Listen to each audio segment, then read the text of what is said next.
হাজীগঞ্জ আহমদিয়া কামিল মাদ্রাসার বার্ষিক মাহফিল, মহাবিশ্বের মহাবিশ্বয় আমাদের মালিক, আমাদের মনিব, মহান রব্বুল ইজ্জাত আল জালালের মুখের পবিত্র বাণী কোরআনে কারীম।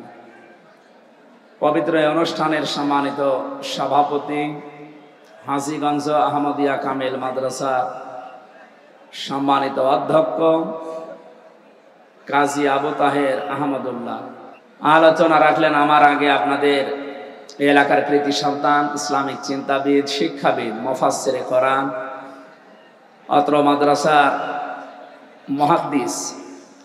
মুহাদ্দিস আবু নসর আশরাফি দামাত বারকাতুহুমুল আলিয়া, মঞ্চে বসা এলাকার সর্বজন শ্রদ্ধাভাজন ব্যক্তিত্ব, আপনাদের এই হাজীগঞ্জ মাদ্রাসা মসজিদের সম্মানিত খতিব জনাব মুফতি আব্দুর রউফ, হাজার হাজার আলেমের উস্তাজ, হায়াতে তাজ্জেবা সিহাতে কুল্লিয়া কামনা করছে আল্লাহ যেন দান করে, আমিন।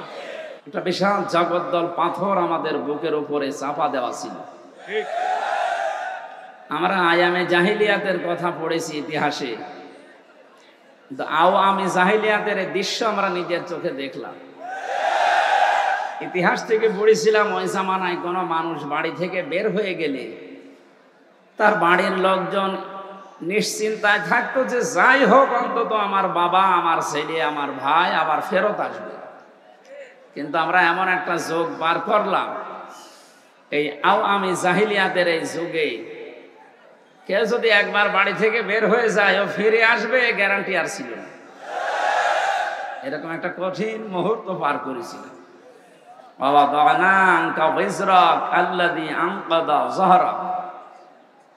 আমি আপনার পেট থেকে কি বোঝা সরিয়ে দেয়নি, যে বোঝা আপনাকে বাঁকা করে রেখেছিল, ওটা ছিল আয়ামে জাহিলিয়াতের বোঝা। আর আমাদের পিঠকে বাঁকা করে রেখেছিল আমি জাহিলিয়াতের বিশাল একটা বোঝা। আল্লাহ মনে হচ্ছে নিজে দায়িত্ব নিয়ে বোঝাটা সরিয়ে দিয়েছে। হাত্তা ইদা ফারিহু বিমা উতু আখাযনাহুম বাগতাতান ফাইদাহুম মুবলিসুন। আল্লাহ তাআলা বলেন, ওরা যখন আমার দানকৃত বিষয় পেয়ে আনন্দে আত্মহারা হয়েছিল, আকস্মিক ভাবে আমি আল্লাহ নিজে তাদেরকে ধরলাম। আখাযনাহুম, এখানে ফাইল সরাসরি আল্লাহ নিজে, এখানে কর্তা আল্লাহ নিজে। আল্লাহ বলেন আমি নিজে তাদেরকে ধরেছি আকস্মিক ভাবে, হঠাৎ করে। ফাইদাহুম মুবলিসুন, তারা নিরাশ হয়ে পড়ল। এই আয়াতটার সাথে 2024 সালের 5 আগস্টের অনেক মিল আছে। অনেকে কল্পনাও করতে পারে না যে 1:30টার দিকে সব উলট পালট হয়ে যাবে। কথা বলেন না কেন? আমি তো কুষ্টিয়ার 6 রাস্তার মোড়ে আমার সামনে 16 জন মারা গেল একেবারে কয়েক ঘন্টার ভেতরে।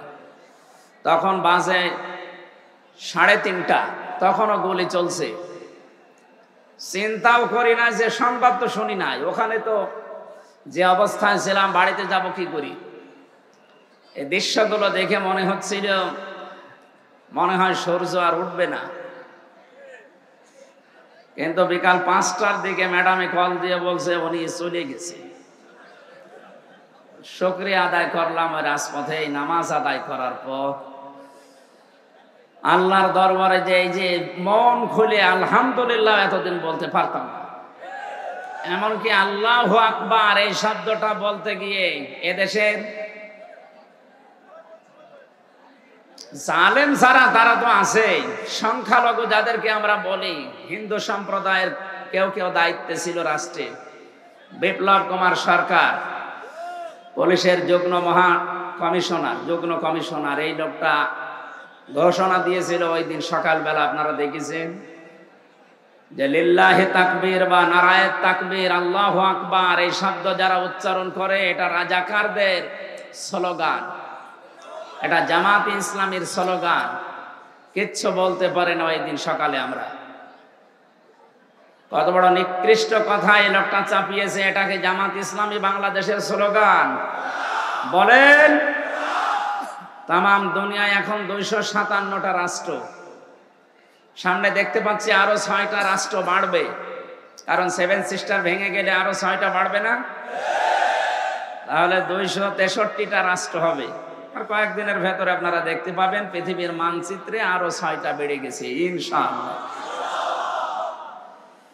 263টা রাষ্ট্রের ভেতরে মনে করেন 210 কোটির উপরে এখন মুসলমান। এই সবার একটাই মাত্র স্লোগান পৃথিবীতে মুসলমানদের, আল্লাহু আল্লাহু। এটা যারা যে বা যারা, অবশ্যই তার পেছনে কোনো কলকাঠি নাড়া মানুষ আছে, তাছাড়া এই কথা সে বলতে পারতো না। 96 ভাগ বা 98 ভাগ মুসলমান আপনি বললেও ভুল হবে না এদেশে। যদিও খ্রিস্টানরা বলে এদেশে 92 ভাগ মুসলমান, না, এটা মিথ্যা কথা। এদেশে 96 ভাগ মুসলমান হবে যদি সঠিকভাবে গণনা করে।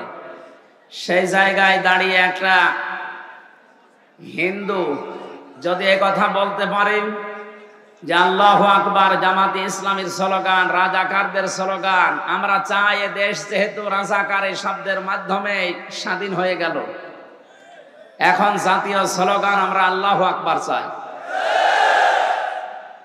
কারণ এখন 100 জনের আমার মনে হয় 98 জন বলবে যে জয় বাংলা এই স্লোগান আমরা চাই না। এর ভেতরে রক্ত মিশে আছে, খুনিদের রক্ত। যেন আমরা চাই আমাদের প্রাণের যে দাবি 96 ভাগ মুসলমানের দেশে, আমরা স্লোগান হিসাবে, জাতীয় হিসাবে জানতে চাই এটা আল্লাহু আকবার, এ স্লোগান দিতে চাই। এই শব্দটার সাথে এমন কিছু লুকিয়ে আছে, কেউ যদি মন থেকে বলে তার হার্টের সমস্যা ভালো হয়ে যাবে ইনশাআল্লাহ। যে কথাটা বলছিলাম, এই বিশাল পাথর যে আল্লাহ সরিয়ে দিলেন, এখন যে কথা বলতে পারছি এইটাই তো একটা নিয়ামত। প্রশ্ন আসতে পারে না আগে কথা বলেননি, বলেছিলাম ওই কথা বলতে পারি না। কথা বললে আমাদের কণ্ঠনালী চেপে ধরা হতো। কত জায়গায় আলেমের সামনে থেকে মাইক কেড়ে নিয়েছে বাংলাদেশে, আপনি দেখেননি? এই জন্য আমরা যারা কথা বলতে পারছি, বিজ্ঞান জানিয়েছে এই যে কয়েক ইঞ্চি জায়গা, এখান থেকে কথা বের হতে 27টা স্তর পার করা লাগে। 27টা ধাক্কা লাগার পর একটা কথা তৈরি হয়। আর আমি হাদিসের ব্যাখ্যায় পড়েছি প্রত্যেক জায়গায় এক একজন করে ফেরেশতা বসে আছে। এর কাছে ও, ওর কাছে ও, ওর কাছে ও, এভাবে দিতে দিতে 27 নাম্বার জায়গায় যে ফেরেশতা কথাটা বের করে দেয়। এরা যদি দায়িত্ব পালন না করে আপনি কিন্তু আর কথা বলতে পারবেন না, শুধু গোগা শব্দ হবে।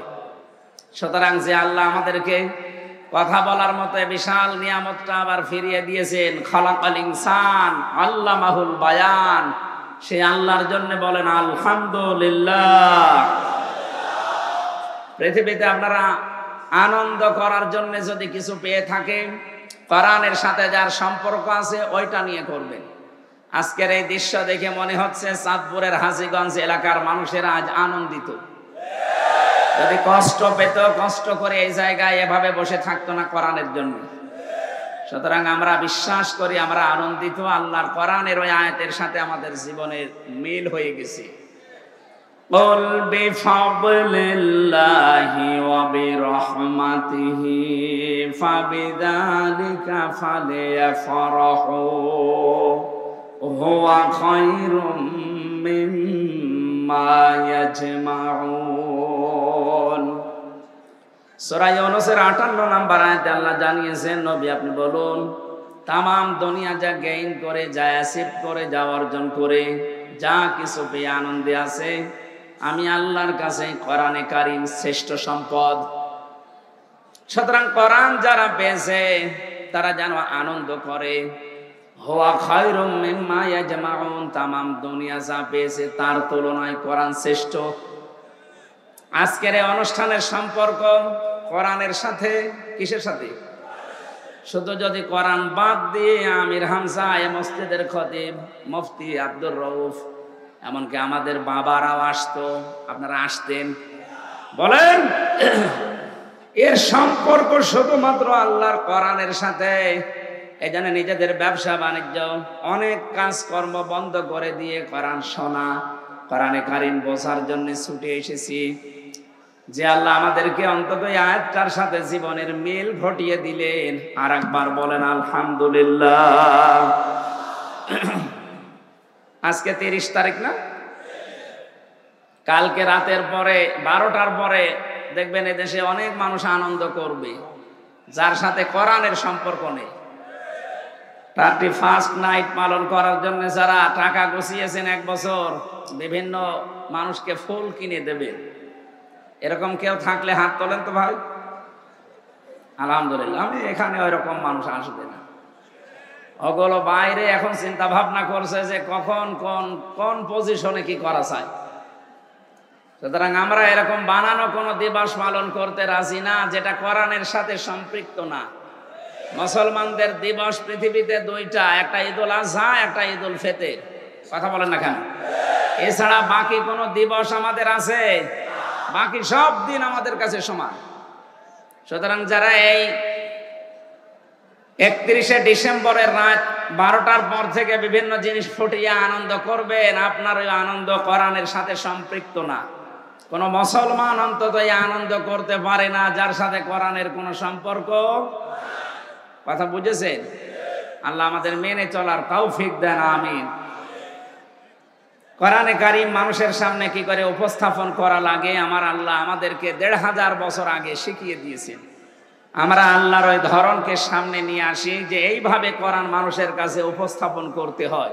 সূরা আরাফ 2 নম্বর আয়াত আল্লাহ রাব্বুল আলামিন বলেন, কিতাবুন উনজিলা ইলাইকা ফালা ইয়াকুন ফি সাদরিকা হারাজাম মিনহু লিতুনযিরা বিহি ওয়া যিকরা লিল মুমিনিন। কিতাবুন, একটা কিতাব, উনজিলা ইলাইকা, হে নবী আপনার প্রতি আমি নাজিল করেছি, ফালা ইয়াকুন ফি সাদরিকা, আপনার মনের ভেতরে যেন কোনো সংকীর্ণতা কাজ না করে। হারাজাম মিনহু লিতুনযিরা বিহি, এ কোরআন দিয়ে যখন মানুষদেরকে সতর্ক করবেন ওই সময় আপনার মনের ভেতরে যেন কোনো সংকীর্ণতা, দ্বিধা, দ্বন্দ্ব, ভয়, ভীতি, সংশয়, সন্দেহ এগুলো যেন কাজ না করে। যিকরা লিল মুমিনিন, কোরআন মুমিনদের জন্য উপদেশ। বলেন সুবহানাল্লাহ। এই আয়াতের মাঝে হারাজন শব্দটা আছে। আমি তাফসিরে মনিরের ভেতর থেকে বলছি, মুফাসসির 2টা বিষয় এখানে তুলে এনেছেন। হারাজনের ব্যাখ্যা হয় 2টা। 1 নম্বরে, হে নবী কোরআনে কারীম যখন মানুষের সামনে আপনি উপস্থাপন করবেন, ব্যাখ্যা বিশ্লেষণ তাফসির করবেন, অনেক মানুষ আপনার সামনে এমন থাকবে ওরা কোরআনের বক্তব্য না বোঝার কারণে মন খারাপ করবে। এরকম মানুষ দেশে নেই? এগুলো আরো বেশি ছিল এই 15.5 বছরে। আমরা যেটা বলতে চাই ওইটা না বুঝে আন্দাজে ভুল বুঝে মন খারাপ করে বসে থাকে। 2 নম্বরের ব্যাখ্যা, আল্লাহ পাক বলেন, হে নবী আবহমান কাল থেকে অনেক অনেক নিয়ম নীতি, বানানো ইবাদত যেগুলো এগুলো চলে আসতেছে। আপনি কোরআনে কারীমের ব্যাখ্যা করলে, বিশ্লেষণ দিলে ওইগুলো টিকবে না। কারণ তাফসীর মানেই খুলে ফেলা। তাফসীর মানে কি? আবরণ দিয়ে ঢেকে রাখা আছে, আবরণ খুলে ফেলা। এই সমাজে, এ দেশে যারা শিরিক, বেদাত, কুফরি, জুলুম এগুলোর আবরণ দিয়ে নিজেদেরকে ঢেকে রেখেছিল, কোরআনের তাফসীর করলে ওই আবরণ খুলে যাবে। জাতি বুঝতে পারবে, দেখতে পারবে যে এটা জাতির সর্বনাশকারী। এই জন্য ওই মানুষগুলো তখন আপনার বিরুদ্ধে লাগবে। আমি ঠিক এই আয়াতটা বাংলাদেশের সাথে একেবারে 100% মিল পেয়েছি। যারা নিজেদেরকে জুলুমের চাদর দিয়ে ঢেকে রেখেছেন, যারা বেদাতের চাদর দিয়ে ঢেকে রেখেছেন, যারা শিরিক আর কুফরের চাদরে দিয়ে ঢেকে রেখেছেন নিজেদেরকে, কোরআনের তাফসীর হলে সব চাইতে বেশি বাধা দেয় তারা। দুনিয়ার ভেতরে আপনি কয়েকটা প্রাণী দেখবেন, তারা দিনের আলো যখন আসে, সূর্যের আলো তখন বের হয় না। পেঁচা, বাদুড় আর চামচিকা এরা বের হয় কিন্তু রাতের বেলা।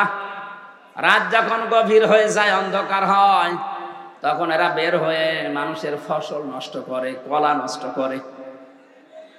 দিনের আলো, সূর্যের আলো এদের ভালো লাগে না, পছন্দ হয় না।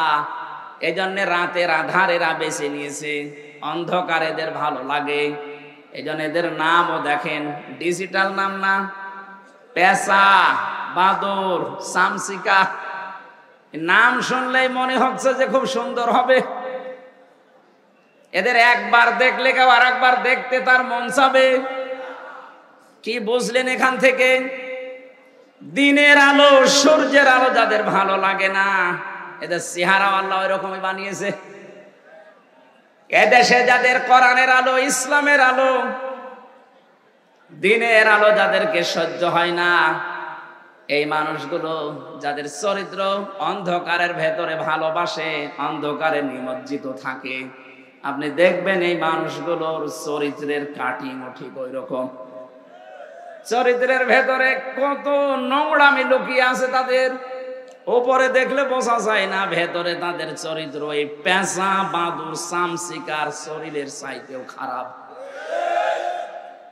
এখানে কোরআনের ব্যাখ্যা করলে যারা এই চাদর গুলো দিয়ে আজ ঢেকে রেখেছেন নিজেদেরকে, সুন্নি দাবি করেন আপনি, অথচ সুন্নতের বালাই নেই আপনার ভেতরে। আপনার ভেতরে শুধু পাওয়া যায় বেদাত। এই জন্য আহলে সুন্নাত ওয়াল জামাত নাম না দিয়ে আপনার নাম দেওয়া দরকার আহলে বেদাত, এরপরে চা দেবে। আর এটা এই চাঁদপুরের মাটিতে অনেক বেশি আছে। এটা আলেমদের শহর, এই চাঁদপুর হাজীগঞ্জ আলেমদের শহর না, যেখানে কামিল মাদ্রাসা, যেখানে দাওরা মাদ্রাসার মহাতামিম বসে আছে, এখানে এই ভণ্ডগুলো আসে কি করি? এত বড় প্রকাশ্য বেদাত যারা বানাতে পারে, আল্লাহর নামের পাশাপাশি বিভিন্ন বাবার নামে যারা জিকির বানিয়েছে ইসলামের নামে, এই চাঁদপুরে আসে না এগুলো? জিকির করছে ইয়া আলী বাবা, শাহ আলী বাবা, কেল্লা বাবা, ফতে বাবা। অথচ এই কোরআনে আছে যারা আল্লাহর নামের পাশে অন্য কোন নামের জিকির করবে তাদের আযাব হবে ডবল।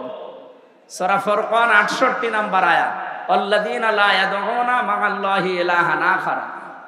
এর পরের আয়াতে আল্লাহ দিয়েছেন ইদাফ লাহুল আযাব ইয়াউমাল কিয়ামাহ, এদের আযাব হবে ডবল কিয়ামতের ময়দানে। সুতরাং এরকম কোন ভণ্ড বেদাতি সুন্নতের নাম করে এরকম উল্টাপাল্টা জিকির যেন এই জেলায় আর আসতে না পারে, সতর্ক থাকবেন ইনশাআল্লাহ। আমার ভাইরা, কোরআনে কারীম উপস্থাপন করার সময় তাহলে আমার মনে কোনো ভয়, ভীতি, দ্বিধা, দ্বন্দ্ব, সংশয়, সন্দেহ, সংকীর্ণতা সব আমি ঝেড়ে ফেলে দিলাম। সামনে এবার আমি লিতুবাজ্জিনা লিন্নাস, স্পষ্ট দলিল আর প্রমাণ দিয়ে কোরআনের কথাগুলো জীবিত মানুষদের সামনে বলতে চাই। এটা লিন্নাস আরবি গ্রামার অনুযায়ী আমি দেখেছি 19টা অর্থে লাম ব্যবহার হয়। কামিল মাদ্রাসা এখানে এর 13 নাম্বার কায়দায় পড়েছি, লাম ব্যবহার করা হয় জীবিত মানুষদের জন্য। দুঃখজনক হলেও সত্য, বিশেষ করে এই 15.5 বছর আমরা জীবিত মানুষদেরকে কোরআন শোনাতে পারি নাই। কোরআন শুনিয়েছি মানুষ মরে গেলে।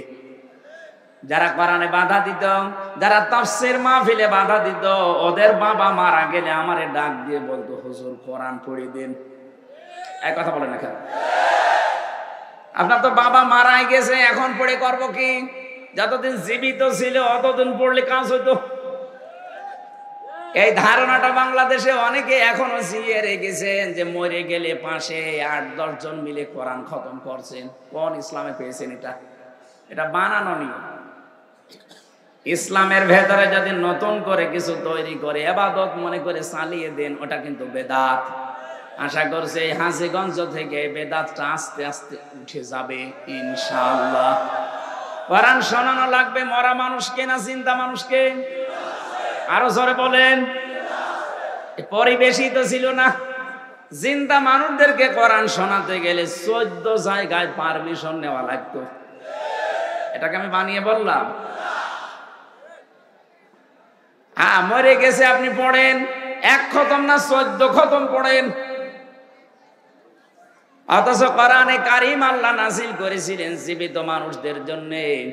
মানুষ মরে গেলে আপনি কোরআনে কারীম যদিও মেনে না চলেও মরে গেলে পড়লে ওরা আযাব আরো বাড়বে। যখন আপনি তেলাওয়াত করতে করতে হাফেজ সাহেব পর্যন্ত যাবে, ইউসিকুমুল্লাহু ফি আওলাদিকুম লিযযাকারি মিসলু হাযিল উনসায়াইন। আল্লাহ পাক বলেন আমি তোমাদেরকে উপদেশ দিলাম, আমার আদেশ এই যে 2 ছেলে যাই পাবে 1 মেয়ে তাই পাবে, আদেশ আপনার ওই লোকটা তো মানে নাই। ও ছেলের নামে সব সম্পদগুলো লিখে দিয়েছি, আর মেয়েকে বলেছে মা তোর জন্য দোয়া করে দিলাম। তাহলে ও তো কবে এখন মারা গেছে, ফেরেশতা তো অবশ্যই এসেছে। হাফেজ সাহেব তেলাওয়াত করলেই তো জিজ্ঞাসা করবে বেটা এই আয়াত তোর জীবনে ছিল? আপনার তো জীবনে আয়াত মানেননি, আপনার আযাব যা ছিল আমার মনে হয় ডবল হবে। এই জন্য যারা কোরআন মানে না, কোরআনে বিশ্বাসী না, এরা মারা গেলে আমার কোরআন পড়ার দরকার নেই। ও যাই বিশ্বাসী ছিল ওইটা পড়ে ওরে কবর দেওয়া দরকার। এখানে আমার যা উদ্দেশ্য কোরআনে কারীম যেভাবে উপস্থাপন করার আমি ধরন বললাম, আর আপনাদের দায়িত্ব কি? সূরা নাহাল 44 নম্বর আয়াতের শেষের দিকে আল্লাহ দায়িত্ব দিয়েছেন আপনাদের, ওয়া আনজালনা ইলাইকা যিকরা লিতুবাজ্জিনা লিন-নাসি মা নুযিলা ইলাইহিম ওয়া লাআল্লাহুম ইয়াতাফাক্কারুন। হে নবী, আপনার সামনে যারা তেলাওয়াত করে, আপনি যাদের সামনে পড়েন, স্পষ্ট দলিল প্রমাণ দেবেন, তাদেরকে ভেঙে ভেঙে কথাগুলো বোঝাবেন। আর যারা সামনে আসে এরা যেন বাড়িতে কথাগুলো নিয়ে চিন্তা ভাবনা করে। তাহলে আজকে এখানে তাফসীর আকারে যে কথাগুলো বলা হবে, আমার দায়িত্ব স্পষ্ট করা, আর আপনার দায়িত্ব ওগুলো চিন্তা ভাবনা করে মেনে নেওয়া। এই কথা বলেন না কেন? আমরা আল্লাহর এই 2টা আয়াতকে সামনে নিয়ে কথা বলবো ইনশাআল্লাহ। দরুদ আর সালাম আমাদের নবী মুহাম্মদ রাসূলুল্লাহ সাল্লাল্লাহু আলাইহি ওয়াসাল্লামের প্রতি পড়ছি। আমরা যে তেলাওয়াত করেছি কোরআনে কারীম থেকে, এই কোরআন পড়তে হলে আমরা সবাই জানি 29টা অক্ষর লাগে। কয়টা? 29টা। বলেন। প্রতিটি অক্ষরের দিকে তাকান। আমাদের নবীর মর্যাদার সম্মান আল্লাহ আরো বাড়িয়ে দিয়েছেন। আমি তাফসিরে হাক্কানির ভেতরে দেখেছি আলিফ দিয়ে আমার আল্লাহ জানাতে চেয়েছেন আমার নবী আহমদ প্রশংসিত। এ মাদ্রাসা মানে হয় ওই নামে প্রতিষ্ঠিত করা। আহমদ আলী পাটোয়ার আমার নবীর নাম একটা, এটা প্রথম নাম আহমদ। আল্লাহ রাব্বুল আলামিন বা দিয়ে জানাতে চেয়েছেন আমার নবী বাশির। তা দিয়ে আল্লাহ পাক বলেন আমার নবী মুত্তাকি। সা দিয়ে বলেন মুদ্দাসসির। হা দিয়ে জিম দিয়ে বলেছেন জামিল। হা দিয়ে বলেছেন হামিম। খা দিয়ে আল্লাহ পাক আমার নবীকে ঘোষণা দিয়েছেন খাতামান নাবিয়্যিন। আপনি পড়তে পড়তে শেষ অক্ষরে যান, সেখানেও আমার নবীকে আল্লাহ ডাক দিয়েছেন ইয়াসিন। হে নেতা, ইয়া মানে হে, সিন মানে সাজ্জেদ। তাফসিরে কাবীর আল্লামা ফখরুদ্দিন রাজি রহমাতুল্লাহ আলাইহি এই সিন শব্দের তিনি 5টা অর্থ দিয়েছেন। সিন মানে সাজ্জেদুল আলামিন, সিন মানে সাজ্জেদুল বাশার, সিন মানে সাজ্জেদুল কাউনাইন, সিন মানে সাজ্জেদুল আম্বিয়া, সিন মানে সাজ্জেদুল মুরসালিন। প্রতিটি শব্দের ব্যাখ্যা লিখেছেন প্রায় 4-5 পৃষ্ঠা করে। তাফসিরে কাবীরের ভেতরে বাড়ি যে বাংলাটা দেখেন, ইয়াসিন বলে আল্লাহ একজনকে নেতা ঘোষণা দিয়েছেন, তিনি হচ্ছেন মুহাম্মাদুর রাসূলুল্লাহ। এটা অনেকের শোনার পরে দেখি বলেন না এটা তো দুনিয়ার বিষয়, এটা রাজনীতি। এইটা বলেন কেন? কে বলেছে আপনাকে রাজনীতি? দুনিয়াতে যদি কারো নেতা ঠিক না থাকে, সাফ কথা বলছি এই মসজিদের সামনে, যে দলের নেতা জাহান্নামে যাবে ওই দলের সব কর্মী তার সাথে জাহান্নামে যাবে। এটা আমি বানালাম। হ্যাঁ, সূরা হুদ 12 নম্বর পারা 12 নম্বর পৃষ্ঠার 1ম নম্বর লাইনের 98 নম্বর আয়াত। আমি এই জীবনে প্রায় 42টার উপরে আয়াতের সাথে তাফসীর মিলিয়েছি। বিশ্ববিদ্যালয়ে থাকাকালীন আমি কেন্দ্রীয় লাইব্রেরিতে একটা করে দেখেছিলাম 42টা মুফাসসির একমত। যদিও এটা ফেরাউন সম্পর্কে নাজিল হওয়া, সব মুফাসসির এক কথাই লিখেছেন, যে দলের নেতা জাহান্নামে যাবে কর্মী ওই দলের সব জাহান্নামে যাবে। আপনি এবার বলেন তো, আপনি যেই দলে আছেন ওই দলের নেতার যা অবস্থা, ওর দিকে তাকালেই তো শয়তানের কথা মনে হয়। এই কথা বলেন না কেন? আপনি আমার ভুল ধরেন। আমি এমন নেতাকে মেনে চলি যার দিকে তাকালে আমার আল্লাহর কথা মনে হয়। তার চেহারা দেখেছেন, মনে হচ্ছে জান্নাত থেকে আল্লাহ কেবল পাঠিয়েছে। আমি নিজে তার সাথে জেলখানায় 3টা বছরে বহু সময় কাটিয়েছি। তার যে আমল, তার যে তাওয়াক্কুল আল্লাহর প্রতি, যার যে ইখলাস ভেতরে, নিজে আমি তার সাথে থেকে দেখেছি। আমি একজন আলেম মানুষ, 1.5 ঘন্টা নামাজে দাঁড়ালে আমার পা ব্যথা হয়ে যায়।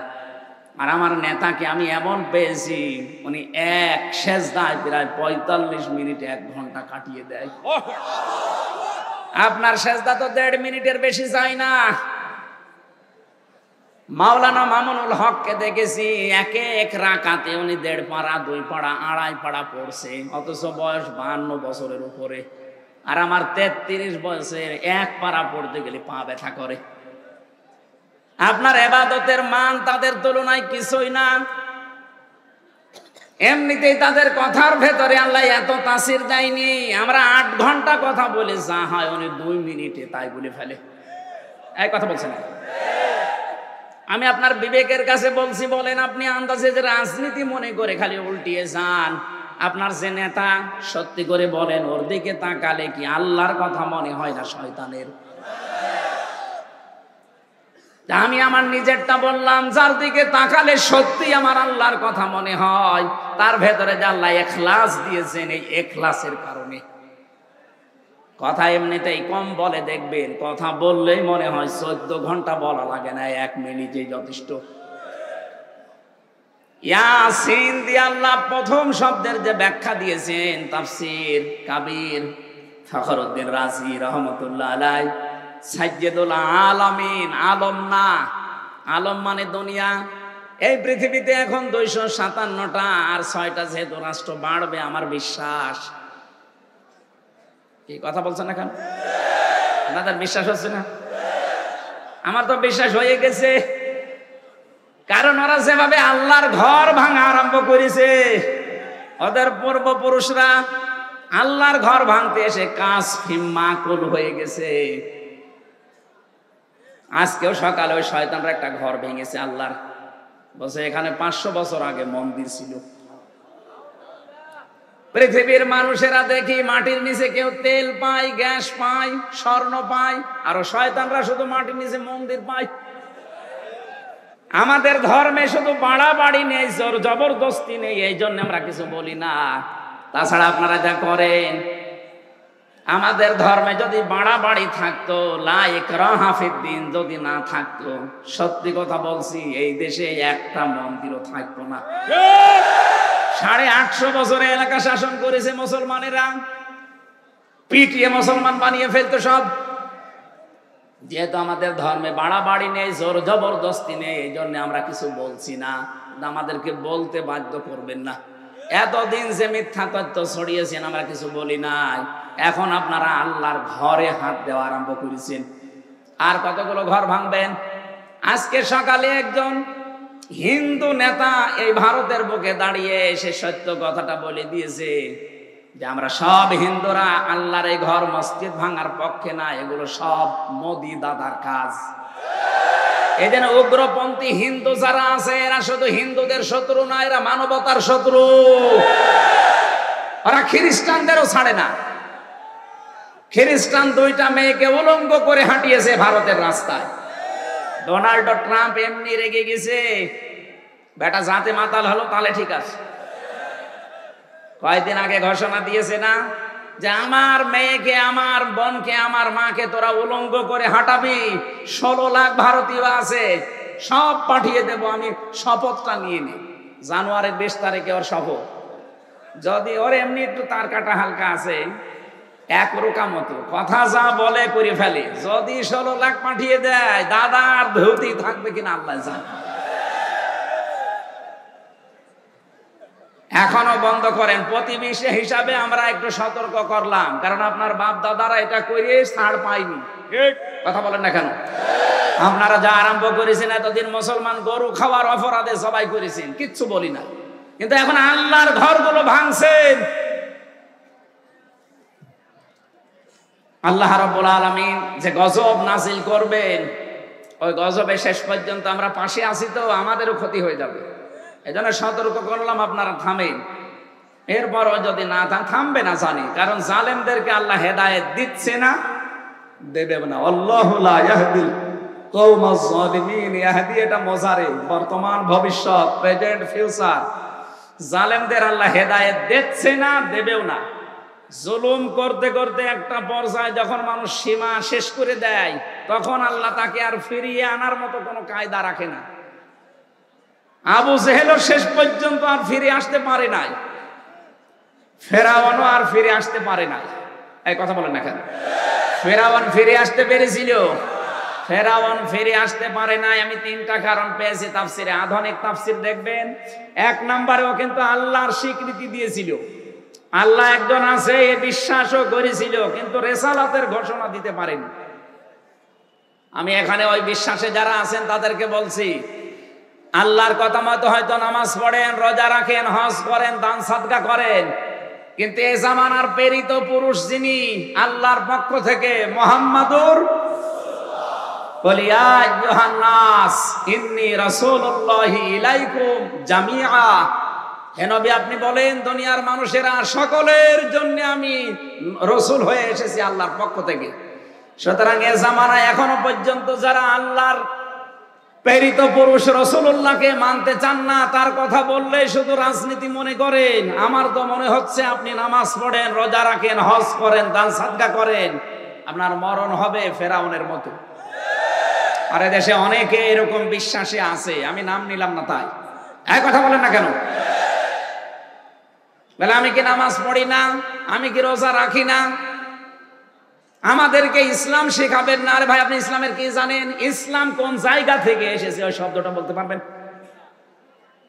ইসলাম এসেছে সালমন বা সিলমন থেকে। কেন সিলমন বা সালমন থেকে আসলে? অর্থ সালমন দিলে শান্তি, সিলমন দিলে ইসলাম। কেন হয় বলেন তো? আপনি যে বলেন আমাদের ইসলাম শেখাতে আসবেন না, আমরা জানি। কি জানেন আপনি? আপনার পেটে বোম মারলে সিলমন সালমন বলতে পারবেন না। যাদের সামনে আপনি উদ্যত্ত দেখান যে আমাদের ইসলাম শেখানোর দরকার নেই, এই অহংকারের কারণে আপনার পতন হয়েছে। সামনে যারা এরকম করবে তাদের ওই অহংকারই পতন হবে। যেহেতু এই বিশ্বাসে অনেক মানুষ দেশে আছে, আমরা কোরআনের হাদিসের চোখ লাগিয়ে দেখতে পাচ্ছি আপনি ফেরাউনের রাস্তায় যাচ্ছেন। আপনাকে আমি থামার জন্য বলছি, আপনি থামেন। ফেরাউন যদি বলে আন্নাহু লা ইলাহা ইল্লাল্লাযী আমানাত বিহি বানু ইসরাঈল ওয়া আনা মিনাল মুসলিমিন, এরপরও তারটা কবুল হয়নি। ও বলেছিল আমি ঈমান আনলাম ওই আল্লাহর উপরে যার উপরে বনি ইসরাঈলরা ঈমান এনেছে। তখন যদি রিসালাতের স্বীকৃতি দিত, ওই জামানায় যিনি প্রেরিত পুরুষ ছিলেন হযরতে মুসা, কে? মুসা নবীর স্বীকৃতি সে দেয়নি। এ বাংলাদেশেও আমরা অনেককে এভাবে দেখতে পাচ্ছি আজ। ওয়ালা ইয়াজরিমান্নাকুম শানাআনু কওমিন, কোন একক গোষ্ঠীর উপরে রাগ করে, একটা দলের উপরে রাগ করে আন্দাজে তাদের উপরে অবিচার করতে যেও না। এ ঘোষণা কার? বাংলাদেশে আজ কিছু মানুষের চরিত্রে এই আয়াতটা আমরা দেখতে পাচ্ছি। কোন সালে কি হয়েছিল সেইটা তুলে এনে জনগণকে এখন ধোঁকা দিয়ে বোকা বানিয়ে ঘোলা পানিতে অনেকে মাছ শিকার করতে চাচ্ছে। মানুষ কিন্তু ওই বোকা আর নেই। আগস্টের 5 তারিখে মানুষ সব ভালো হয়ে গেছে। এক কথা বলে না কেন? যত মিথ্যা কথা বলবেন তত ডুবতে থাকবেন। ফেরাউন ডুবছিল না? যত ডুবেছে নিচে, তত আবার উপরে তুলে আবার ডুবিয়েছে, যেন আরো নিচে যেতে পারে। সুতরাং মিথ্যা কথা ছাড়েন। একটা মানুষ যেটা করে নাই সেই দোষ তার উপরে মিথ্যা ভাবে চাপিয়ে জনগণ থেকে বিচ্ছিন্ন করতে চাইলে আপনি নিজে বিচ্ছিন্ন হয়ে যাবেন। আমি আশা করি আপনি বুঝেছেন। আমার ভাইরা, যে কথাটা তুলেছিলাম ওনাদেরকে সতর্ক করার জন্য বললাম। এখন যদি আপনি সতর্ক না হয়ে উল্টা শামীম ওসমান সাহেবের মতো বলেন আমি 72 রাকাত তাহাজ্জুদ পড়ি, এত বড় ডাহা মিথ্যা কথা আপনি বলতে পারলেন। তাহাজ্জুদ কয় রাকাত হয়? মুফতি সাহেব আছেন সর্বোচ্চ নয় 12 রাকাত। তা আপনি 72 রাকাত তাহাজ্জুদ পড়েন। আমার জেলখানায় এই 3টা বছরে আমি 2 রাকাত থেকে সর্বোচ্চ 4 রাকাত পড়তে পারতাম। মানে এক এক রাকাতে 1 পারা 1.5 পারা করে পড়লে 4 রাকাতেই তো 2-2.5 ঘন্টা শেষ। আর ও যদি 72 রাকাত সূরা কুল হু আল্লাহু আহাদ দিয়েও পড়ে, কত সময় লাগার কথা বলো। নামাজের ফরজ বাইরে আর ভেতরে কয়টা?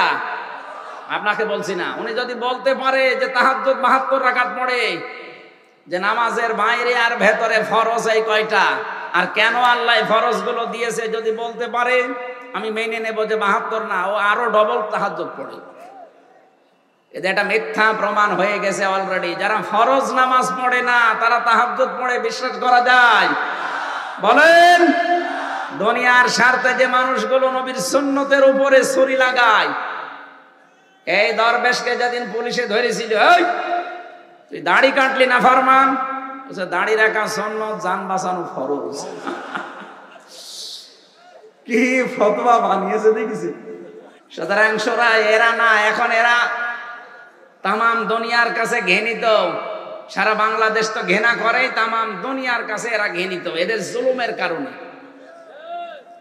আমি আজকে একটা আয়াত বলছি, মিলাবেন তো? আমার একেবারে যতটুকু বাস্তবে মিলানোর আমি মিলিয়ে দেখলাম, পুরাটা মিলে গেছে বাংলাদেশের সাথে।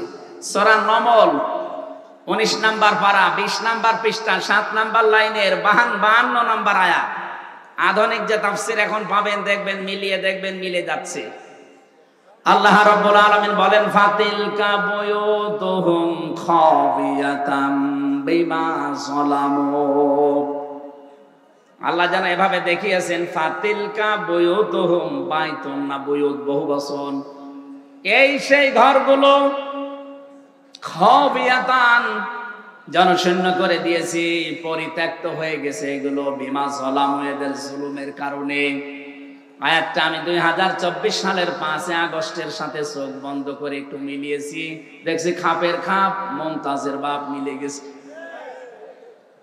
আগস্টের 5 তারিখের আগে আয়াতটা আল্লাহ আমাদেরকে দেখিয়েছেন বাংলাদেশে।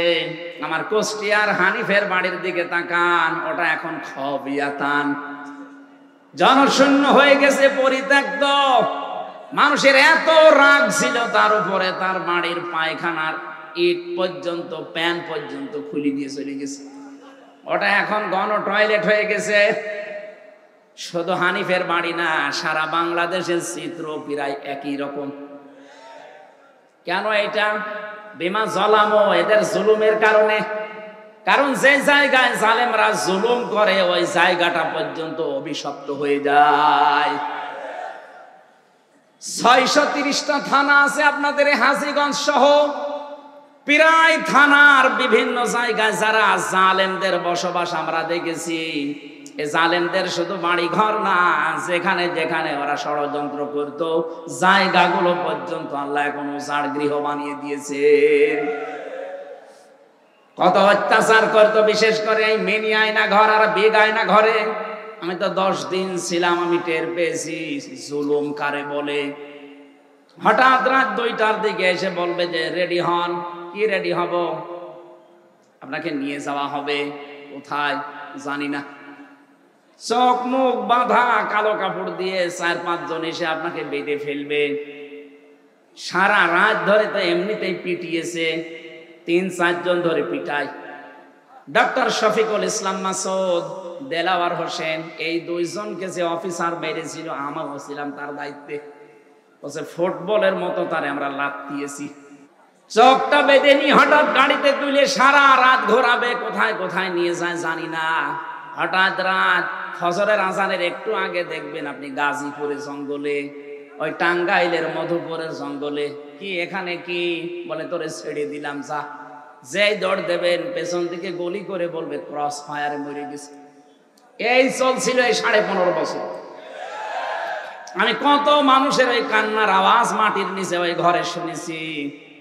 এত বড় বড় নখ হয়েছে তো মানুষের, কেউ 2 বছর, 5 বছর, 7 বছর।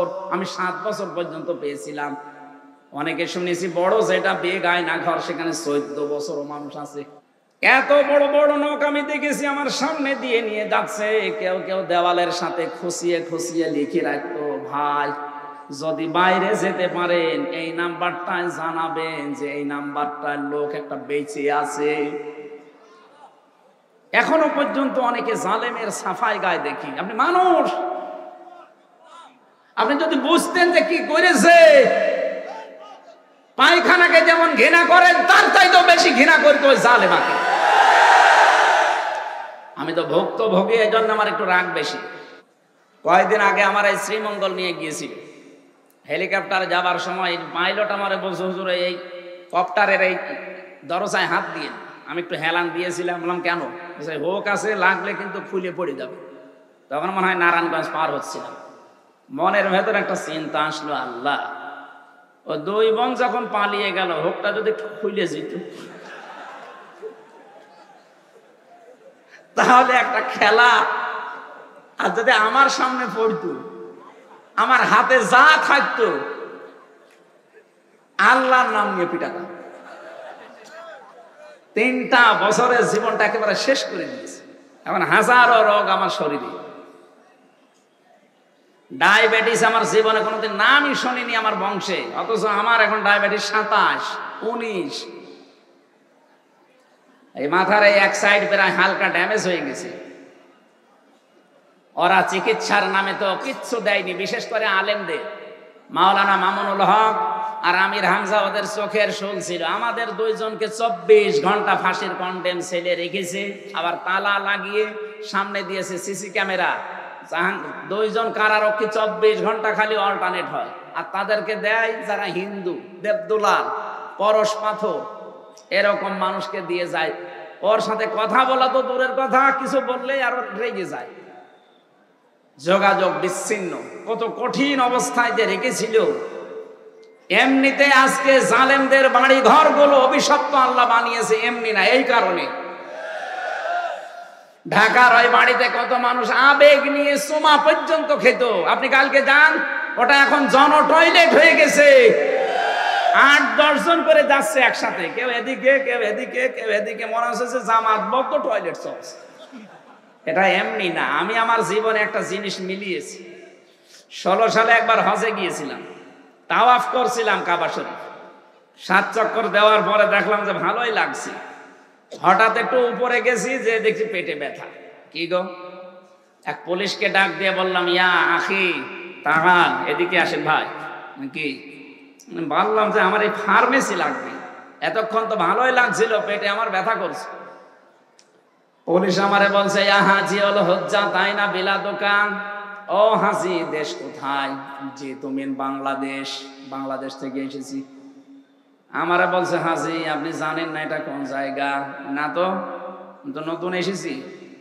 আমারে বলছে, এটা আবু জাহেলের বাড়ি, আপনি এখনো পায়খানা না করে দাঁড়িয়ে আছেন, তাড়াতাড়ি যান। পায়খানা করে দেখে আমার পেটের ব্যথা ভালো হয়ে গেছে। মানে আল্লাহ যেন আমাকে হাতে ধরে দেখাতে চায়, হামজা এত টাকা খরচ করে আসলে 6500 কিলোমিটার পাড়ি দিয়ে আর শয়তানের বাড়ি পায়খানা না করে চলে যাবা, তাড়াতাড়ি করো।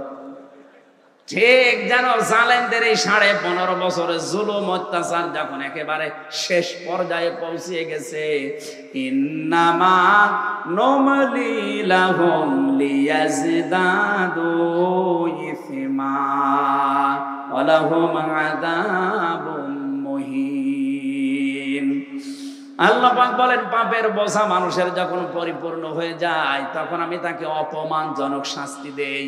ওদের বাড়ি ঘর গুলোর দিকে তাকান, মানুষ আজ যে দলবদ্ধ হয়েছে, পোশাক পায়খানা করছে, এমনি না।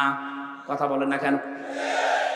এখান থেকে পর্যন্ত আল্লাহ শেষ করে দেননি। এর পরের অংশ আমাদের জন্য আছেন আপনারা, এর পরের অংশ আমাদের জন্য। এবার কান খাড়া করে শোনেন, এটা রেকর্ড হচ্ছে, এই জন্য আমি আরো গলা ছেড়ে দিয়ে বলছি, ইন্না ফি যালিকা লায়াতাল লিকাউমিন ইয়ালামুন। এখানে 2টা তাকিদ আল্লাহ দিয়েছেন। প্রথমে তো ইন্না, আর মাঝে আছে লামে তাকিদ। আল্লাহ গ্যারান্টি দিয়ে জানিয়েছেন অবশ্যই এর ভেতরে শিক্ষা আছে জ্ঞানী সম্প্রদায়ের জন্য। ও বাংলার মানুষেরা, আমাদের জন্য আয়াতের শিক্ষা আমার আল্লাহ দিতে চেয়েছেন। 15 বছরের এত বড় বিশাল শিকড় যদি আল্লাহ জালেমদের কেটে দিতে পারে, তাদের বাড়িঘর যদি আজ পরিত্যক্ত হয়ে যায়, বাড়িঘর যদি জনশূন্য হয়ে যায়, টয়লেট হয়ে যায়, আগামীতে যারা ক্ষমতার চেয়ারে বসবে বলে আশা করে আছেন, আপনারাও যদি সত্যিই এখন যা শুরু করেছেন এটা জারি রাখেন, আগস্টের 5 তারিখের পরেই দেখি অনেকেই বাবা শাহজালাল সব হালাল, এই কথা বলছেন না কেন? কত জায়গায় অলরেডি চাঁদাবাজি আরম্ভ হয়ে গেছে। আপনাদের জেলায় মনে হয় শুরু হয়নি। আমার কুষ্টিয়ায় কেউ বাজার দখল নেয়, কেউ ঘাট দখল নেয়, কেউ ব্রিজ দখল নেয়, এমনকি অনেকে ফকিরের টাকা পর্যন্ত বসে দেন। আপনি কি শুরু করেছেন? এরা তো ভাববে যে আগেই ভালো ছিল। কথা বলে না কেন? এই জন্য আমিরে জামাত ডাক্তার শফিকুর রহমান হাফিজাহুল্লাহ ডাইরেক্ট ঘোষণা দিয়ে দিয়েছেন, যদি সত্যি ইসলাম এদেশে আসে, সর্বপ্রথম বাংলাদেশ থেকে বিদায় হবে চাঁদাবাজি। হাজীগঞ্জবাসী, আমি যে কথা বলছিলাম, আমাদের তাহলে আয়াত থেকে শিক্ষা নেওয়া দরকার। জালেমদের এত বড় বিশাল শিকড় আল্লাহ কিন্তু কেটে দিয়েছেন। ফাকতি আদাবিরুল কওমিল্লাযিনা যালামু, জালেমদের শিকড় কাটা হয়ে গেছে। কতিয়া মজুর, এর ফাইল জানা নেই, কে কেটেছে কেউ জানে না। হানিফ সাহেবের বাড়ির একটা ইটও নেই, কিন্তু কে ভেঙেছে কেউ জানে না। সারা দেশে অবস্থা একই। সুতরাং আগামীতে কেউ চেয়ার পেয়ে যদি সত্যি এই জুলুম আবার চালাবেন এই নিয়ত করেন, আপনার বাড়িও 5 বছর পরে শ্মশান হয়ে যাবে। কথা বলুন। এই জন্য চরিত্র পাল্টাবেন। যারা একেবারে আশা করে আছেন, থালা এখনো হাতে পাননি, তাই আপনার এই আশা, থালা হাতে পেলে কি করবেন? যাদেরকে এতদিন জুজুর ভয় দেখিয়েছেন, এরা বিরোধী, এরা মেয়েদের বিরোধী। মেয়েরা ক্ষমতায় আসলে মেয়েদের ঘর থেকে বের হতে দেবে না। এই জন্যই তো আহ্বান জানিয়েছি, ইসলাম আসলে সবচাইতে বেশি নিরাপদে থাকবে বাংলাদেশের মেয়েরা। এখন হিন্দু মেয়েদের মুখের কাছে মাইক ধরেন, তারা বলবে না, এই দেশে সবচাইতে বেশি নিরাপদে থাকতে পারবো যদি ইসলাম আসে। ওই অন্য কিছুর নাম তো তারা বলে না। কয়েকদিন আগে গাইবান্ধায় এক হিন্দু পুরোহিত ঠাকুর, সে তাই হাজারো মানুষের সামনে এই ঘোষণা দিয়েছে, ইসলাম এদেশে আসলে আমরা সবচাইতে নিরাপদে থাকতে পারবো। একটা হিন্দু এ কথা বলে আর আপনার বিশ্বাস হয় না? 53.5 বছর তো দেখলেন কিভাবে শান্তি নিয়ে আসা যায়, কিচ্ছু হয়নি।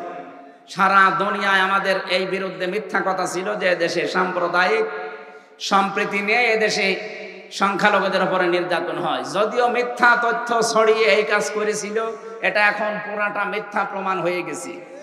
সারা দুনিয়া এখন জানে। আপনি মাইক্রোসফট খোলেন, ভয়েস অফ আমেরিকা খোলেন, দেখেন ওরা খ্রিস্টান।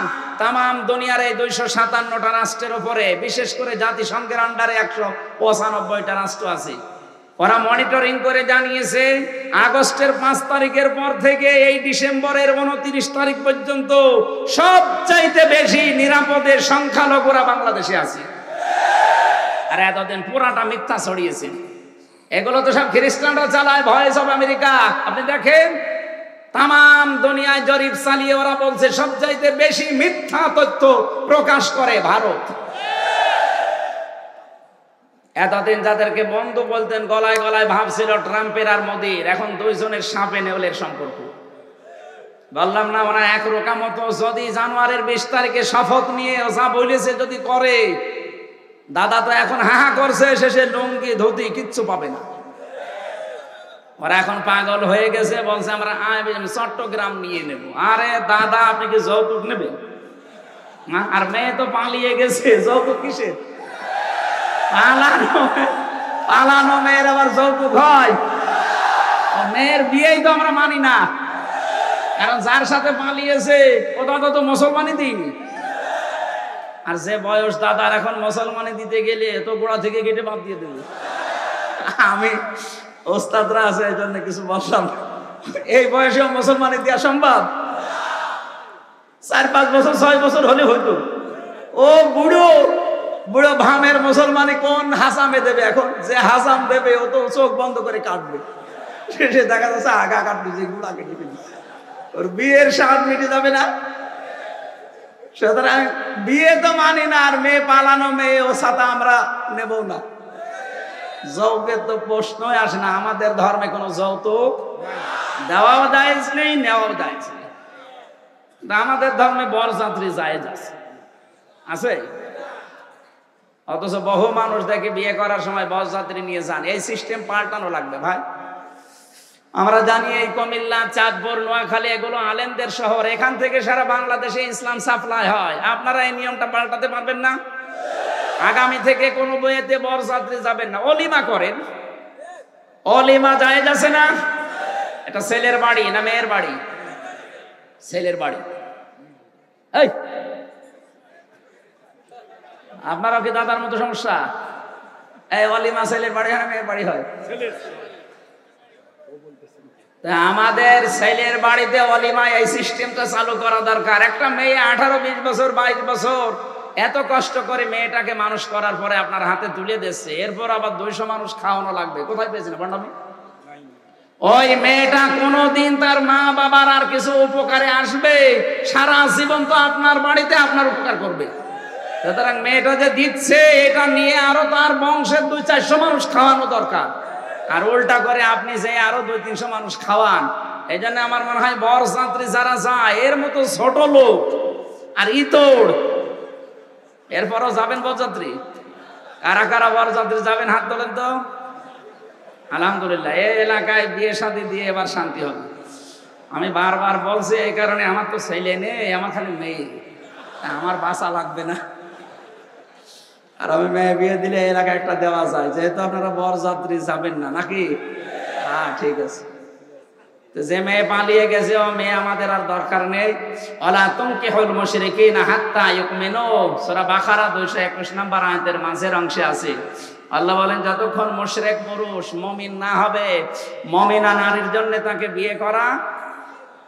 এতদিন মিথ্যা কথা ছড়িয়েছেন যে আমাদের স্বামী স্ত্রীর সম্পর্ক, এই মিথ্যা কথা ছড়িয়ে যাক তারপরও চলে গেছেন। যান, চট করে ঢুকে পড়ার সিদ্ধান্ত নিয়েন না, তাহলে কিন্তু আয়না ঘর এখনো ভাঙা হয়নি। এই কথা বলেন, আয়না ঘর ভাঙা হয়েছে? আপনাকে 14 বছর থাকা লাগবে না, শুধু 14 দিন থাকবেন। যে আচরণ করেছিলেন আমাদের সাথে 14 দিন থেকে যদি বেঁচে থাকতে পারেন, যান আপনার মাপ। সকালবেলা কয়টা ছোলা দিয়ে যেত, পচা ছোলা, এটা আমি নিজে খেয়েছি। তো দুপুর বেলা 1 মুঠ খাবার দিত, তা মনে হচ্ছে কেউ মাখিয়ে দিয়েছে। পায়ের ভেতর দিয়ে হাত চালিয়েছে, এটা এইভাবে পায়ের ভেতরে হাত চালিয়ে সামনে লোহার সাথে হাত আটকে দিয়েছে চেন দিয়ে। আপনি কয় মিনিট বসে থাকতে পারবেন? এই যে পাশের জেলা নোয়াখালী, এখানে হাতিয়া একটা থানা আছে না, ওখানকার মুফতি ফখরুল সাহেব আমার সাথে ফাঁসির কন্ডেম ছেলে ছিল। দেখতাম একেবারে ষাটপাট হয়ে হাত পা ছেড়ে দিয়ে পড়ে আছে। আরে ভাই আপনি এমন করেন? বলছে হামজা কি করেছে তোমার সাথে আমি জানি না, আমার এই যে এইভাবে পায়ের সাথে হাত লাগিয়ে আবার পায়ের সাথে লাগিয়ে দিয়েছে, এইদিকে 2.5 হাত এদিকে 1.5 হাত, 24 ঘন্টা এভাবে 1.5 মিনিট 2 মিনিট খালি পোশাক পায়খানার জন্য সময় দিত। তারপরেও এমন পায়খানা, দাঁড়ালে দেখা যায়, বসলে দেখা যায় না, এতটুকু দেওয়াল দেওয়া। আমি যে শুয়ে থাকা কত বড় নিয়ামত এটা আমি তো জানি, এই জন্য এখন সুযোগ পেয়েছি। ও খাবার দেয় দিক না দেয় না দিক, অন্তত একটু শুয়ে থাকি। এরপরও আপনি সাফাই গান। এখনো অনেকে দরদ উতলিয়ে পড়ছে অনেকের, যে না এরা আবার আসুক। আপনি মানুষ, ইলিয়াস আলীর মতো মানুষকে যেখানে গুম করে ফেলেছে কোনো খবর নেই, এখনো পর্যন্ত যে জালেম করে এদের সাফাই গাচ্ছেন যে এদের নিষিদ্ধ করা ঠিক হয়নি। এদের নিষিদ্ধ করার মতো 1000 কারণ আমি জানি, ওদের বৈধতা দেওয়ার মতো একটা কারণ আপনি বলতে পারবেন না। এই মোবাইল একটা ভিডিও আছে, একটা ছেলে হেঁটে যাচ্ছে, দেখলাম তরবারি বের করে এমন এক কপ দিয়েছে হাতে, ওর হাত আছে কিনা গেছে আল্লাহ জানে। এইরকম ভয়ঙ্কর চরিত্রের মানুষগুলো, এদেরকে আপনি বৈধতা দিতে চান? আমি যে কথা বলতে বলতে পর্যন্ত এসেছিলাম, আমার কথার মূল ছিল এটা, যারা আল্লাহর হুকুম মানতে অনেকে চান কিন্তু আল্লাহর প্রেরিত পুরুষ মুহাম্মদুর রাসূলুল্লাহর নেতৃত্ব মানতে চান না, আল্লাহর কসম আপনার মরণ হবে ফেরাউনের মতো।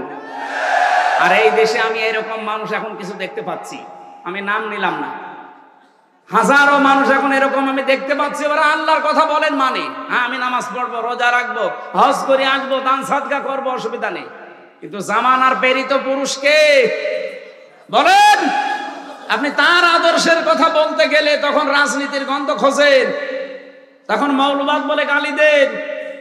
আপনি মানুষ, এই মৌলবাদ না হলে আপনি তো জারজ হয়ে আসতেন।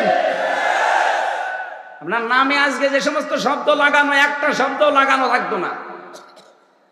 এই জন্য এই শব্দ দিয়ে যেন কেউ আর উল্টা পাল্টা কথা না ছড়ান। কিসের মৌলবাদ বলে ছোট করেন মানুষকে? এই ধোঁয়াটা তুলেই বাংলাদেশে 15.5 বছরে এই জালেমরা অত্যাচার করেছে। আবার এই শব্দ দিয়ে কেউ যদি সামনে এগিয়ে যেতে চান, এ দেশের মানুষ কিন্তু এখন আর ওই রকম নেই, পাগল ভালো হয়ে গেছে। এক কথা বলেন না কেন? এতদিন আমরা যা ছিলাম সত্যি আমরা পাগল বলেই বেঁচেছিলাম, এখন আর পাগল নেই। আমার দাদা, আমি জেল থাকতে, উনি মারা গেছে জেলে থাকতে, উনি একটা জীবিত থাকতে আমার গল্প শোনাতে যে হাজ্জাজ বিন ইউসুফের জীবনী পড়িছো, এটা এত জালেম ছিল লোকটা, রাস্তাঘাটে বের হলেই মানুষ ওরে গালি দিত জালেম বলে, এখন যেমন দেয়। পিয়াদারা একদিন এসে বলছে, বাদশাহ আপনার জন্য তো বাইরেই যেতে পারি না, শুধু আপনাকেও গালি দেয় আমাদেরও গালি দেয়। ও বলছে ঠিক আছে, আমি ছদ্মবেশ নিয়ে আজকে বাইরে যাব। রাস্তায় গেছে, এক গ্রাম্য লোকের সাথে দেখা, ডাক দিয়ে বলছে, ওই বেটা হাজ্জাজ বিন ইউসুফ, এ বাদশাহ কেমন? অত জালেম। আবার যাই বলেছে, কি বললি? হ্যাঁ অত জালেম। 2 বার শোনার পর ওর মেজাজ গেছে খারাপ। যে বেটা তুই আমারে চিনিস? না, আমি সে হাজ্জাজ। চিন্তা করছে আমার তো মাথা থাকবে না। ডাক দিয়ে বলছে, বাদশাহ আপনি আমারে চেনেন? না, আমি এই গ্রামের ওই লোক যার মাসে 2 দিন মাথা খারাপ হয়, আজকে তার পয়লা দিন। তুই পাগল? তার মানে মাসে 2 দিন মাথা খারাপ হয়, আজকে পয়লা দিন, এই মাসে আর একবার হবে। পাগল বলে ওই দিনও বেঁচে গিয়েছে, তাছাড়া বাঁচার কথা ছিল। আমরা এই 15.5 বছরে যারা বেঁচে আছি, পাগল বলে বেঁচে আছি। কথা বোঝেন না? আমরা আর পাগল নেই। 5 তারিখের পরে আমরা পাগলামি ভালো করে ফেলেছি। কথা বলেন ঠিক কিনা? এখন যদি কেউ পাগলামি করেন, জনগণ কিন্তু বুঝে ফেলবে। আপনি প্রশাসনের খবর রাখেন, বিশেষ করে আর্মি যারা আছে, গোয়েন্দা বিভাগে যারা বড় বড়, আমি অনেকগুলোর সাথে যোগাযোগ করেছি, তারা বলছে আমরা পর্যবেক্ষণে রেখেছি, এই যে কারা চাঁদাবাজি করছে, কারা মানুষের সাথে খারাপ আচরণ করছে, কার উপর কি করছে, সব আমাদের নখদর্পণে আছে, এগুলো আমরা দেখতেছি। কিছুদিন দেখবো, দেখার পরে যদি দেখি না এর চরিত্র ভালো হবে না, জালেমদেরকে যা করেছি এদেরকে তার ডবল করব। এই জন্য কদু হয়ে যাও, ঠান্ডা হওয়া দরকার আপনাদের। আপনারা অত্যাচারিত, জুলুমের শিকার, আমরাও জুলুমের শিকার। এ বাংলাদেশে এখন আমরা যারা মাজলুম, সবাই আমরা একদল। কিছু মানুষের ভুলের কারণে আপনারা এমন জায়গায় পৌঁছাবেন না যেটা আমরা আশা করি না। আপনি মানুষের মন জয় করেন আপনার আদর্শ দিয়ে। পৃথিবীতে জোর করে যে কিছু হয় না, এটার প্রমাণ হয়ে গেছে। কথা বলেন ঠিক কিনা? জোর করে কিছু হলে 3.5 ঘন্টার ভেতরে সব মূর্তি ভাঙা শেষ হয়ে যেত না। কত জোর করে চাপিয়ে দিয়েছিল, কি হয়েছে? কিচ্ছু হয়নি। আল্লাহ আমাদেরকে ইয়াসিন বলে যাকে ডাক দিয়েছেন, অন্তত তাকে মেনে চলার তৌফিক যেন দান করেন, বলেন আমিন। আমার আলোচনার আজকের বিষয় ছিল আল্লাহ কাদের সাথে আছেন। পৃথিবীর যত ধর্মের লোক এখন আছে, 4,500 ধর্মের লোক আছে। কত? আমি যেহেতু আকিজ গ্রুপের খতিব, ওনাদের সারা বিশ্বের বিভিন্ন দেশে ওনাদের অনুষ্ঠান, ওনাদের প্রতিষ্ঠান আছে, সেই হিসাবে বহু দেশে আমার নিয়ে গেছে। এক একটা ভিসা লাগিয়ে দিলে 37টা দেশে যাওয়া যায়। সেই হিসাবে বহু দেশে আল্লাহ ছোট বয়সে ওনাদের কারণে, ওনাদের ওসিলায় আল্লাহ ঘুরিয়েছে। আমি দেখেছি বিশ্বের যত মানুষ যে যে ধর্ম অনুসরণ করে চলে, ওই ধর্মের দেবতাকে, গডকে সে চায় উনি যেন সন্তুষ্ট থাকে তার উপরে। হিন্দুদের জিজ্ঞেস করে বলেন, ওরা চায় আমাদের দেবতা আমাদের উপরে খুশি থাক। কথা বলে না কেন? আমরা যারা মুসলিম, আমরা চাই আমাদের মালিক মহান রব্বুল ইজ্জাত ওয়াল জালাল আমাদের উপরে খুশি থাক। এটা আমরা চাই না? বলেন। এখন আল্লাহ কাদের সাথে আছেন, কাদের সঙ্গে আছেন, এটা জোর করার বিষয় না। আপনি জোর করে বলতে পারবেন না আমার সাথে, না। কোরআনে কারিমে বর্ণিত এই আয়াতে আছে, 5টা কাজ দুনিয়ায় কেউ যদি করতে পারে, আল্লাহ বলেন আমি তাদের সঙ্গে আছি। ওয়াকাল আল্লাহু ইন্নী মাআকুম, অবশ্যই আমি আল্লাহ তাদের সাথে আছি। এবার আসেন তো আল্লাহ কাদের সাথে আছেন। ঐতিহাসিক প্রেক্ষাপটে আয়াতের দেখেছি, হযরত মুসা আলাইহিস সালামের জামানায় 12 জন নকিব নিয়ে 12 জন জনপ্রতিনিধি নিয়ে আমরা এখন বাস্তবে বাংলা বললে বসবো, মনে করেন মন্ত্রী, 12 জন মন্ত্রী নিয়ে ডক্টর ইউনূস যদি এখন আমেরিকায় যায়, ওখানে যাবার পরে যদি ডোনাল্ড ট্রাম্পকে বলে আপনার সাথে আমরা সাক্ষাৎ করতে চাই, ডোনাল্ড ট্রাম্প যেহেতু সারা দুনিয়ার মোড়ল, যদি বলে না আমি ব্যস্ত, আমার সময় নেই 1 মিনিটও, যেহেতু এসেছো আমার যে সেক্রেটারি আছে তার কাছে বলে দিলাম তোমাদের সাথে তোমাদের দেশের সাথে আমি আছি। যারা এসেছে এই 12 জন নকিব মন্ত্রী প্রতিনিধি, এরা নিজ নিজ এলাকায় যে যেন 5টা কাজ জারি করে। وَلَقَدْ أَخَذَ اللَّهُ مِيثَاقَ بَنِي إِسْرَائِيلَ وَبَعَثْنَا مِنْهُمُ 12 نَقِيبًا। হযরত মুসা আলাইহিস সালাম বলেন 12 জন নকিব নিয়ে, প্রতিনিধি নিয়ে আমি গিয়েছিলাম আল্লাহকে দেখব।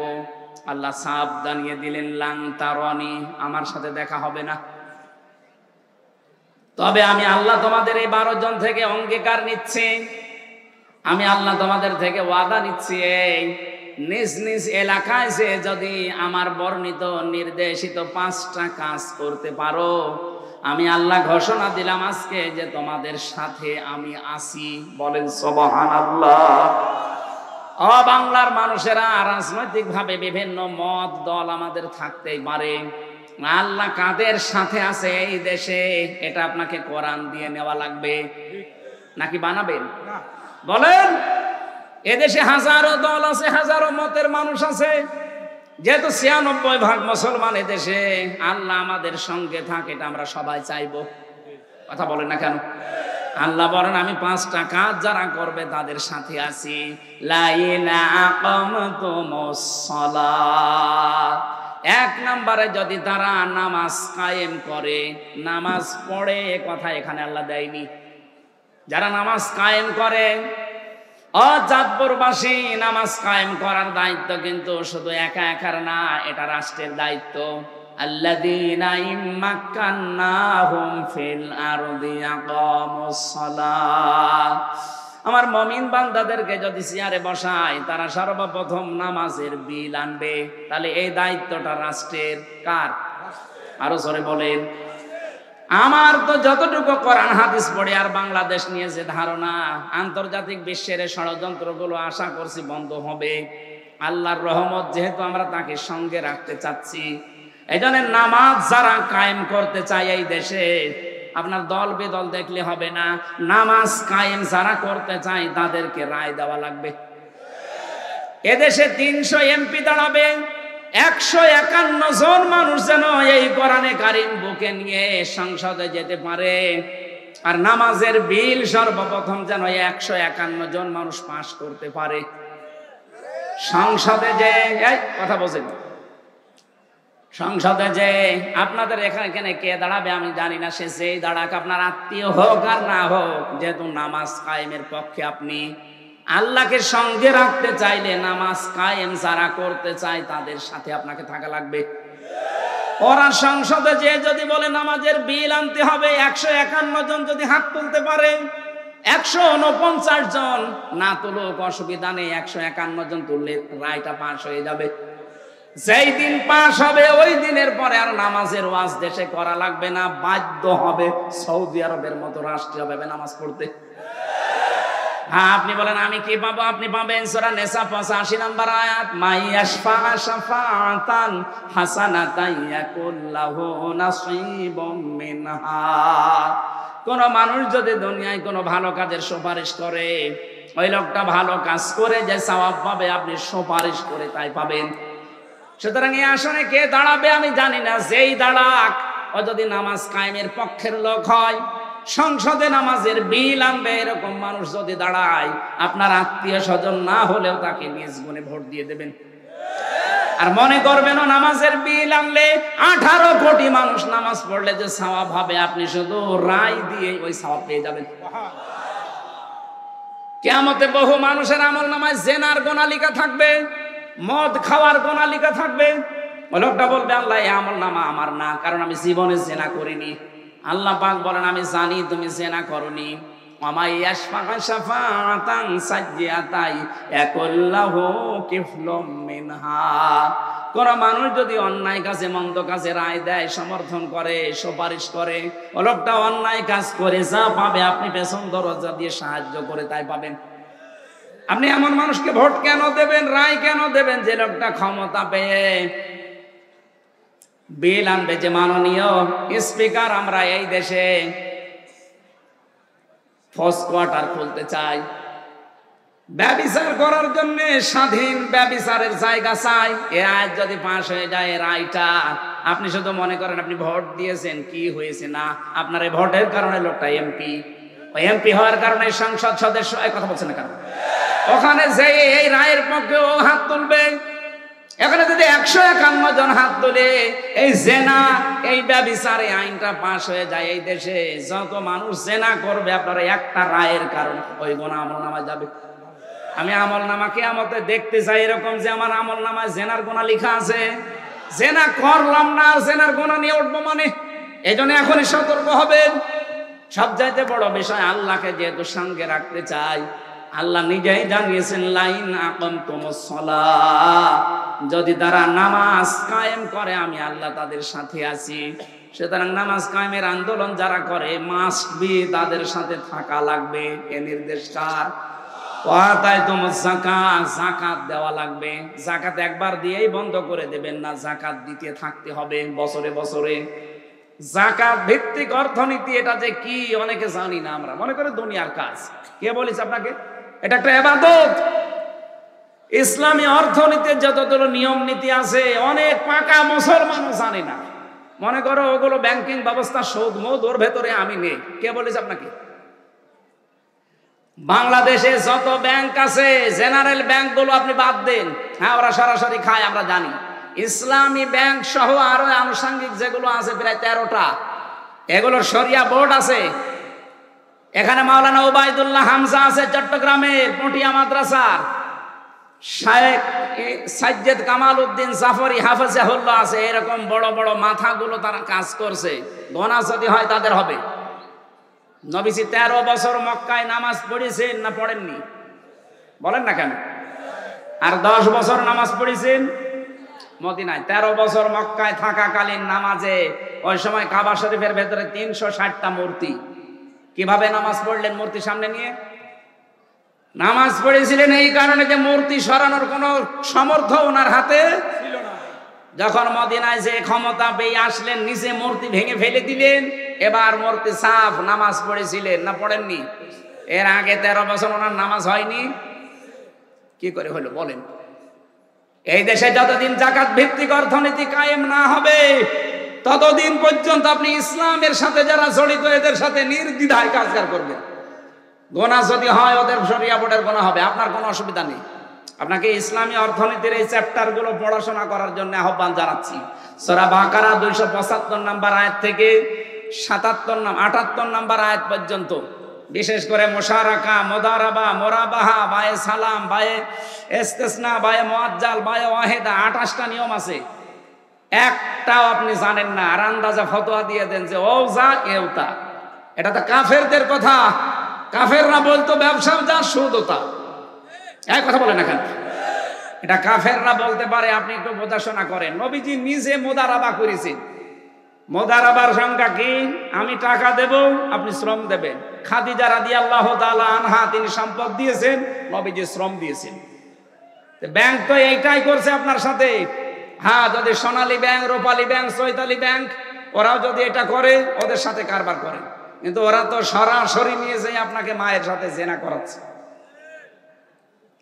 আমি আবার বলছি 100% মুক্ত হওয়া সম্ভব না যতদিন যাকাত ভিত্তিক অর্থনীতি বাংলাদেশে কায়েম না হবে ততদিন পর্যন্ত এদেশে 100% সে যে জিনিসই হোক সুদ থেকে মুক্ত হওয়া সম্ভব না। এই যে টুপিটা সুন্দর লাগছে না দেখতে, এর ভেতরে সুদ আছে।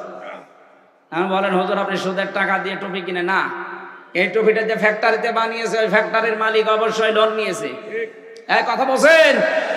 আমি নাই জায়েজ টাকা দিয়ে কিনলাম, কিন্তু বাস্তবে আপনি পারবেন না। ইসলামী ব্যাংক চেষ্টা করছে। আমি যাকাত ভিত্তিক অর্থনীতি কায়েমের জন্য যে মানুষগুলো সংসদে এই আইনটা পাশ করতে পারবে যে রাষ্ট্রীয়ভাবে আমরা যাকাত চাই, তাকে ভোট দেওয়া, রায় দেওয়া, সমর্থন করা যদি রাজনীতি হয়, আমার মনে হয় এইটা রাজনীতি, আসল রাজনীতি। এই রাজনীতি যতদিন না বুঝবেন ততদিন আপনার কপাল ভালো হবে না। আল্লাহ আমাদেরকে সম্মতি দিন, বলেন আমিন। 3 নাম্বারটা তো আরো গুরুত্বপূর্ণ, আমানতুম বিরুসুলি, রসুলদের উপরে ঈমান আনবা। প্রশ্ন আসতে পারে এখন তো রসুল নেই। হ্যাঁ নেই, কিন্তু রসুলের নায়েব আছে। এই যে সামনের কাতারে যেগুলো, সবগুলো নায়েবে রসুল, রসুলের উত্তরাধিকারী। রাসূলুল্লাহকে সাহায্য করলে যা পেতেন, এই উত্তরাধিকারীদের স্তরাভিষিক্ত এরা নায়েবে রসুল, ওয়ারিস নবীজির। আল উলামা ওয়ারাসাতুল আম্বিয়া, এদেরকে সাহায্য করলে ঠিক ওই রকমই সওয়াব হবে। ওয়াজ্জারতুমুহুম, রাসূলকে সাহায্য করবে। সুতরাং সারা বাংলাদেশে এখন রাসূলুল্লাহকে সাহায্য করার কিন্তু সময় আসতেছে। রাসূলুল্লাহ নেই, রাসূলুল্লাহর নায়েবরা নেই, কথা বলেন। ব্যক্তি, পরিবার, সমাজ, রাষ্ট্রে এই নায়েবরা যদি সাহায্য চায়, যে যেইভাবে চাইবে, আপনাকে আল্লাহকে সঙ্গে রাখতে হলে সাহায্য করা লাগবে। ওয়াকরাতুমুল্লাহ কারদান হাসানা, আল্লাহকে উত্তম ঋণ দেওয়া লাগবে। অনেকে ধার দিতে চান না। আরে ভাই, একটা লোকে বিপদে পড়লে তাকে দান না করে যদি ধার দেন, আপনি ডবল সওয়াব পাবেন। দান করলে একটা সওয়াব হলে ধার দিলে ডবল সওয়াব হয়। লাউ কাফিরান্না আনকুম সাজ্জিয়াতিকুম, যদি এই 5টা কাজ তোমরা করতে পারো, তোমাদের থেকে আমি মিটিয়ে দেব, মুছে ফেলবো তোমাদের অপরাধগুলো। ওয়ালা উদখিলান্নাকুম, লামে তাকিদ নুনে সাকিলা, অবশ্যই আমি আল্লাহ তোমাদেরকে প্রবেশ করাবো জান্নাত, এমন একটা বাগানে, তাজরি মিন তাহতিহাল আনহার, যার তলদেশে নদী আর নহর প্রবাহমান। ফামান কাফারা বাদা যালিকা মিনকুম, এরপরও যদি কেউ মুখ ফিরিয়ে চলে যায়, ফাকাদ দাল্লা সাওয়াস সাবিল, ও যেন হেদায়েতের পথ থেকে বহু দূরে চলে যাবে। আমরা এই আয়াতটা বাস্তব জীবনে যেন মানতে পারি, ওই তৌফিক কামনা করছি।